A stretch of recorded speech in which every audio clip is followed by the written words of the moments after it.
Nah berikut ini saya beri contoh, ini kenangan saya, ini contoh terakhir. Masalah jadi orang terkenal maupun tidak. Di sini dicontohkan Imam Ghazali di halaman 367 di kitab saya 367, juznya 3 di kitab Ihya Ulumuddin. Di sini beliau cerita betapa untuk menjaga ikhlas sebaiknya orang itu tidak terkenal, tidak syuhrah, tidak terkenal. Oke, itu kita sepakat ya, karena kalau terkenal mungkin orang dipaksa publik dengan tanda kutip untuk selalu berbuat baik, tapi karena jaim lah, jaga image atau apa. Tapi ketika dibalik pertanyaannya, kamu rela yang terkenal itu orang nggak benar, sementara yang orang benar itu nggak terkenal. Lalu masyarakat taunya yang tidak benar. Kalau pertanyaannya dibalik gitu, orang baik wajib terkenal enggak? Kalau pertanyaannya dibalik seperti itu, dokter yang benar tidak terkenal, yang malpraktek terkenal. Kamu ingin kondisi seperti itu? Gak ingin kan? Kampus yang bagus gak terkenal, kampus yang bagus gak terkenal, yang gak bagus. Nah, artinya apa? Gara-gara olah kata, olah pikiran, ini logika jadi rubah. Lagi-lagi apa? Jawaban itu ada di kata-kata sebetulnya. Makanya bab-bab seperti ini tidak usahlah kita berdebat, berpolemik. Sebaiknya orang itu humul, menutup diri, apa sebaiknya orang terkenal, itu nggak perlu seperti itu. Sudah terserah Tuhan saja. Makanya saya mulai dulu ngaji sampai sekarang itu ya tidak punya punya ikon tertentu atau punya website tertentu, enggak. Sudah terserah pangeran. Sudah saya juga tidak sok suci materialistik atau enggak, ya tidak mikir saya. Bukan apa-apa ya, karena saya ini kiai, jadi biasa urusannya sama Allah, tidak sama makhluk. Jadi pusing kalau sama sarah-sarahnya makhluk itu pusing.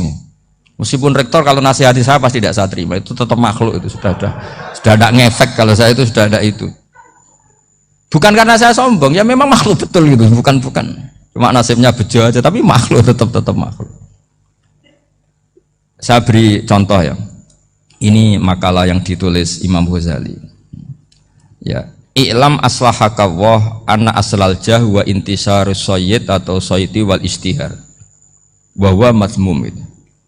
Balil mahmudu al-khumulu illa man saharahu wa ta'ala linasri dini min ghairi takallufi talabi syuhrati minhu. Jadi kalau kamu ingin ibadah kamu selamat, ya kamu jangan terkenal. Tapi resikonya adalah kalau kebaikan itu tidak terkenal, maka gak dikenali. Kalau gak dikenali berarti masyarakat hanya punya percontohan yang tidak baik, karena yang baik tidak terkenal. Jadi itulah ulama-ulama dulu. Jadi apa-apa itu dibanding-bandingkan. Kemudian nanti kelihatan, jawabannya itu kelihatan. Jadi ulama dulu itu biasa ngarang misalnya afatun nikah, sisi negatifnya nikah. Harus ngurmat istri, harus macam-macam, kalau terlantar itu ya dosa. Seperti tadi Pak Marsudi cerita, kalau orang ngapalkan Quran itu takut lupa, kalau lupa itu jadi dosa. Pertanyaannya, kalau semua orang takut lupa, takut dosa, semua orang nggak hafal Quran karena potongan-potongan lupa.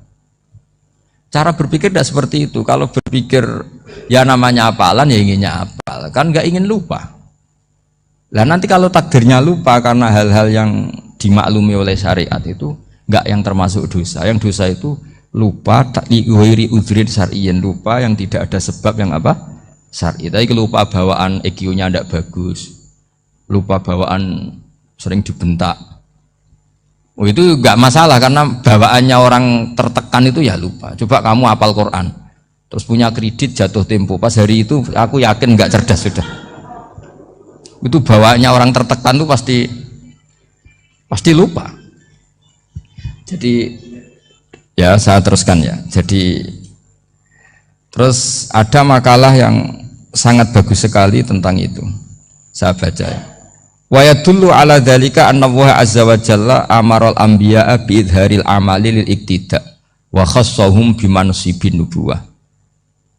Wala yajuzu ayyudhanna bihim annahum khurrimu afdolal amalen. Jadi orang yang terlalu mendewa-dewakan khumul itu menutup diri. Oke, itu baik, karena dengan khumul, dengan menutup diri Anda tidak riya, Anda tidak pamer. Tapi kata Imam Ghazali, kamu juga harus ingat, di antara syaratnya Nabi itu harus mengumumkan kalau beliau itu seorang Nabi. harus memaklumatkan kalau beliau seorang nabi supaya bisa diikuti.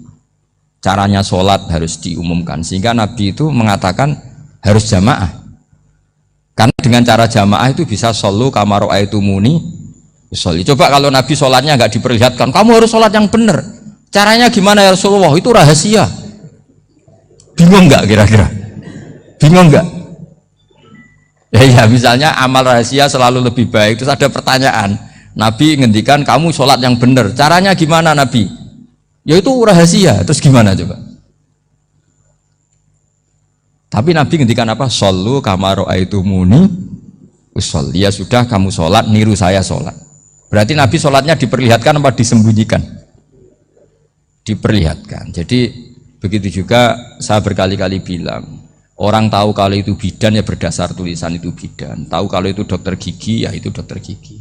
Jangan sampai gara-gara tidak ada tulisan mau beli alat bangunan di dokter gigi, mau periksa gigi di toko bangunan. Gara-gara apa? Nggak ada maklumat. Nah, di sini ulama-ulama selalu memaklumatkan dirinya. Termasuk Imam Ghazali ketika ngarang kitab dinamai Ihya Ulumuddin, bahwa kitab ini bisa menghidupkan ilmu-ilmu agama yang mulai hilang. Begitu seterusnya. Jadi ini ngaji ya. Jadi orang itu harus ngerti ya. Jadi jangan nuruti emosi sendiri atau logika sendiri. Bahwa saya suka humul, ya monggo, agama Islam menyediakan sarana itu. Uzlah itu ya punya sisi kebaikannya sendiri.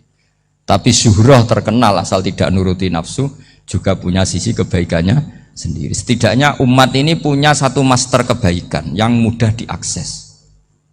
Tapi tadi saya ulang lagi, jangan karena hadun nafsi, jangan karena kepentingan pribadi. Makanya di sini disebutkan wa yadullu ala dzalika ay ala syuhrah An-Nabuha ta'ala amarul anbiya bi'idharil amal lil iktida. Allah selalu memerintahkan para nabi kalau ngamal kebaikan ya harus dimunculkan supaya bisa ditiru. Yaitu tadi kita tidak bisa bayangkan kan kalau misalnya Nabi menyuruh kamu harus sholat yang benar, kemudian sholatnya Nabi sembunyi. Kalau ditanya, Nabi saya niru siapa? Wah itu rahasia, kamu nggak boleh lihat sholat saya takut tidak ikhlas. Ribet kan? Sehingga jamaah itu statusnya tetap harus. Nah bedanya harus ini ulama berpendapat harus yang apa? Fardu kifayah. Tapi fardu itu maknanya harus. Tapi bukan berarti kalau nggak jamaah sholatnya nggak sah, nggak. Tetap tapi statusnya jamaah tetap apa? Harus. Nah barokahnya harus ini orang yang baru sholatnya langsung bener karena ada yang diikutin. Coba kalau mantan dukun baru sholat terus sholat sendiri itu mesti mirip mantra. Karena dia tidak ada master percontohannya. Tapi barokahnya ada master, orang paling bodoh pun kalau sholat ya bener karena standar ada komandonya, ada imamnya.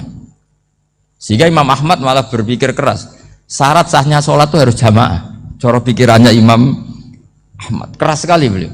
Sehingga kalau orang sholat sendiri kok ada orang lain yang maunya berjamaah harus bayar, orang itu harus bayar demi sahnya sholat. Itu madzhabnya Imam Ahmad. Tapi kalau madzhab Syafi'i hanya mengatakan itu fardu kifayah, yang kalau satu komunitas gak mau melakukan semuanya apa? Dosa. Ya jadi ini sebelum sesi ringan tanya jawab, hanya 2 saja tanyanya, nggak boleh banyak-banyak, nanti nggak pulang-pulang saya. Jadi tak baca lagi biar dapat berkahnya Imam Ghazali. Wa qala qaumun asirru afdalu minal alaniyati. Terus kata sebagian ulama al alaniyah itu afdal minas sirri. Terus diperbandingkan baik yang mana amal dipertontonkan sama ndak. Terus kata Imam Ghazali, kalau orang itu bisa jaga tidak riya, maka sebaiknya dipertontonkan karena kebaikan harus yang muncul, bukan yang tidak baik yang muncul. Makanya ketika Unisula memaklumatkan diri sebagai ingin jadi generasi khairah ummah, itu kalau diterjemah itu kan, wow, khairah ummah, umat terbaik. Itu kan kayak agak angkuh. Tapi nggak apa-apa itu, nggak apa-apa. Masa kita kampanye Unisula siap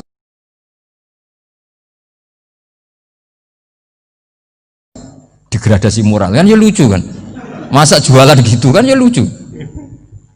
Ya sudah, kita memang ingin mengkhidmati ummah, berbakti dengan umat, membantu supaya jadi generasi khairan apa? Ummah. Tidak apa-apa, dimaklumatkan supaya dengan itu umat punya sarana. Oh kalau ingin jadi khairan ummah kuliah di sini. Jangan lalu enggak gitu. Ya sama kita dokter, maklumatkan saja dokter gigi, dokter kandungan, dokter bedah. Sehingga orang kalau mau bedah ya jangan ke dokter kandungan. Jadi barokahnya maklumat ya. Jadi saya mohon sekali ini, saya sendiri sebetulnya orang yang nggak siap terkenal sebetulnya, tapi ya sudah terserah Allah saja. Kalau itu cara Allah menyebar kebaikan, ya monggo. Pokoknya kita tawakal saja sama Allah Subhanahu wa Ta'ala. Ya saya kira demikian. Assalamualaikum warahmatullahi wabarakatuh.